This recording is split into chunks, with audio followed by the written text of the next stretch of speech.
Hello students, in this module we will be doing about the welfare state. We have already done about the social equality and justice along with the definition of welfare state, where the main aim of the government is to provide maximum happiness and welfare to the maximum number of people of the state.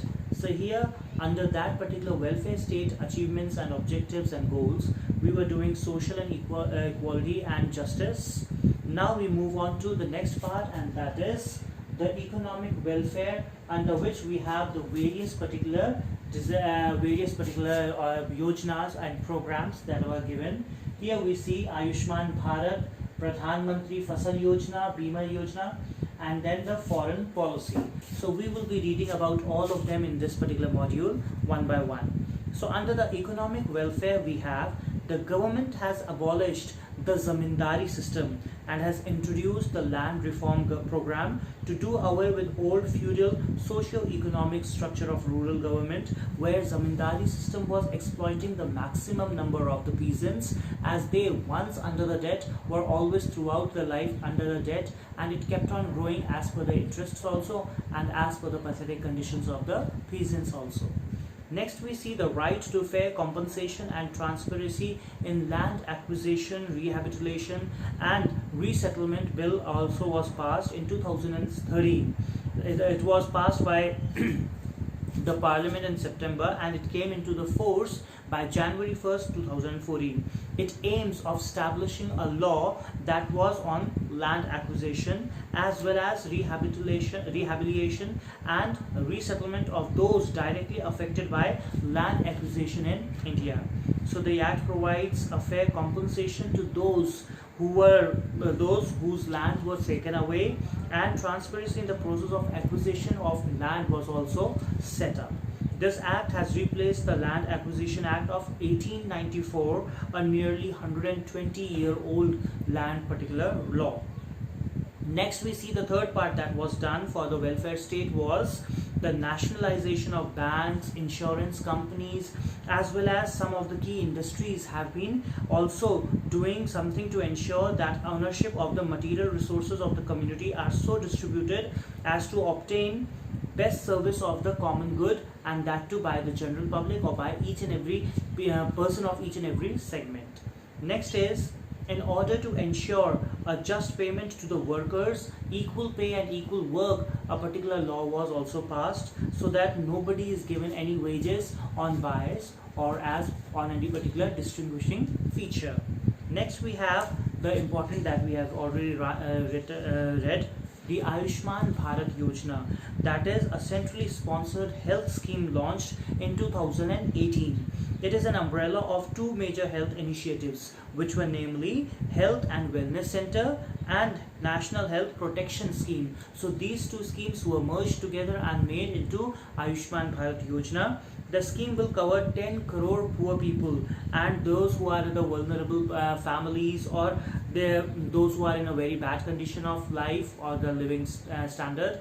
And it's providing coverage up to 5 lakh rupees per family per year for secondary and tertiary care hospitalization. So it provides as an insurance to all the people, those who cannot afford very hefty amount of or very critical amount that hospitalization and medical fees. Next is Pradhan Mantri Fasal Bima Yojana. It was launched in January 13, 2016, and as by the name itself you can understand, it is mainly for the agricultural sector, so that the people do not fall victim to monsoon failure or other such things. The Fasal Bima Yojana is even their crop is also insured. Under this scheme, farmers will have to pay a uniform premium of 2% for all kharif crops and 1.5% for all the rabi crops. For annual commercial and horticulture crops, farmers will have to pay a premium of 5%. The remaining share of the premium will be borne equally by center and the respective state governments. So that is a particular plan made by the government for the betterment and benefit of the general farmers and all those who are related to the agricultural sector.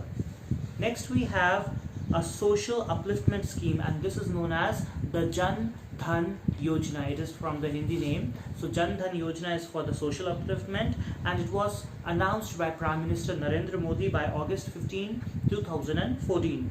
Now under this scheme, bank accounts have been opened for the poor people, for those who cannot afford much, but still a bank account has been provided to them so that all the benefits can be derived by them. Each account has a life insurance cover of rupees 30,000, adding to the 1 lakh accidental insurance benefit already available under the account. So that is how the account is accompanied with a RuPay enabled debit card also.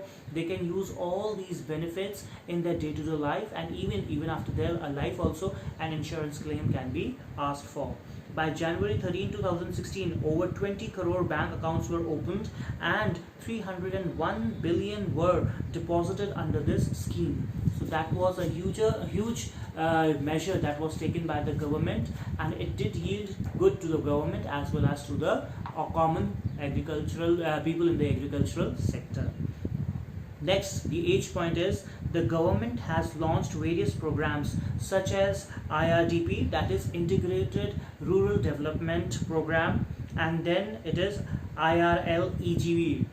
EGP, that is Rural Landless Employment Guarantee Program. So Mahatma Gandhi National Rural Employment Guarantee Act 2005 seeks to provide 100 days of guaranteed wage employment to rural households, and this is on the basis these particular yojanas or policies were made on the basis of this particular norm only.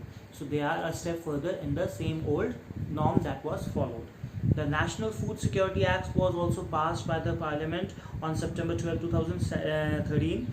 This act provides for food and nutritional security by ensuring access to adequate quantity of quality food at affordable prices to those people who are living below the poverty line or those who cannot afford at the general prices. They are given a particular rationed price for all the vital crops that are required for day-to-day living.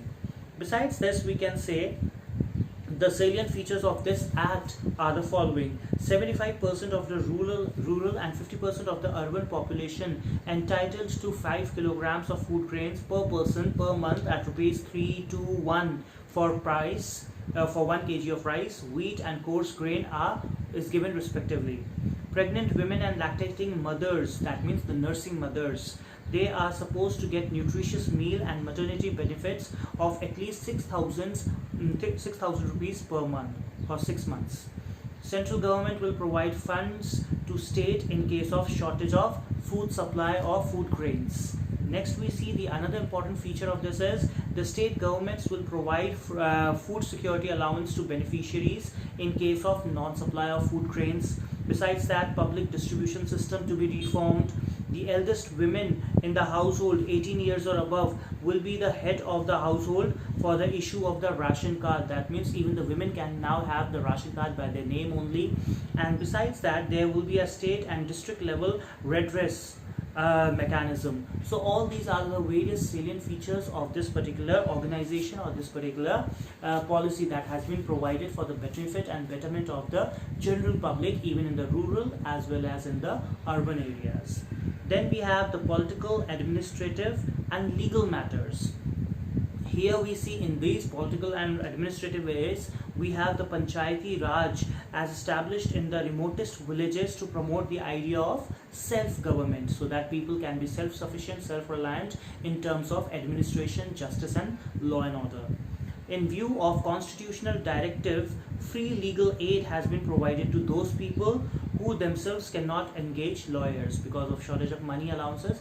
They are given a public prosecutor or a public lawyer so that they can defend their case. Next is, in order to check the misuse of powers, there is now a complete separation of the judiciary from the executive. Executive and judiciary are totally separated, so there is no misuse of the power. Nobody can bully the thing or nobody can drive the things in their own way. It should be done in proper way without any partiality. In terms to foreign policy also, we see certain norms and rules made. First, we see in order to promote international peace and security, India is opposed to colonialism, racialism. So we have been a victim to that. So that is why it has been made no colonialism and no racialism has to be followed over here. India is law abiding, it respects international law, and we would not do anything that is against the international law, and that is all in the benefit of the world as well as India and all the Indians as well. So these are the programs which are taken for making India a welfare state. And lastly, we see it holds the policy of complete disarmament and has been firm against all the attempts of some powerful countries for partial disarmament. India has never tried to have a stockpile of nuclear weapons or deadly weapons, and that is why it is in favor of disarmament and has always tried to stick to that, and has not been, you can say, a power where joining with those particular superpowers or those countries who still want partial disarmament. So India has always tried to follow the peace policy and follow the policy of disarmament.